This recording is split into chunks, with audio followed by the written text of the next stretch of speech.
The start of 2019 has been characterized by another sudden sharp depreciation of the cedi, which was largely been reversed. Within a week, the cedi went up close to 5.9 to the dollar, and then it retreated back to about 5.07, and even was threatening to go below 5. But this is really an unprecedented development, that you don't normally see such a retreat when the exchange rate depreciates.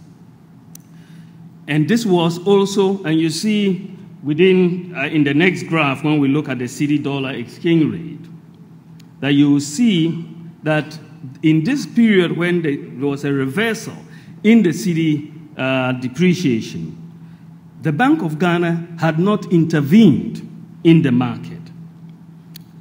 In fact, if you look at it as at the end of March 2019, the cedi has depreciated by about 5.18% so far this year. But we have to understand how come we saw this sort of movement in the exchange rate at the beginning of the year, a few weeks ago. What happened? Why did it jump so far? Many, many reasons have been given, but let me tell you what happened. The most important and the proximate cause of the recent depreciation is the time inconsistency of an IMF prior action on the reserves target.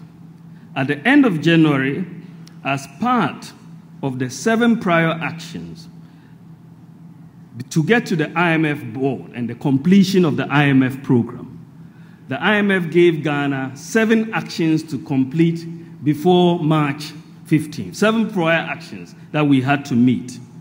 7 conditions. One of the conditions that the Bank of Ghana had to meet was to increase its net international reserves to the level of December 2018.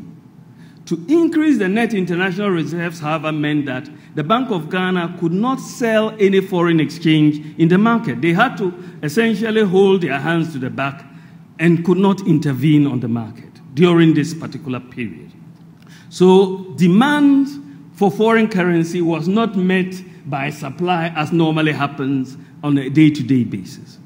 And we know when the demand is greater than the supply, or the supply is not coming, the price will go up. And this is exactly what was happening. So to meet the Bank of Ghana, and the Bank of Ghana had to increase its reserves by about $800 million.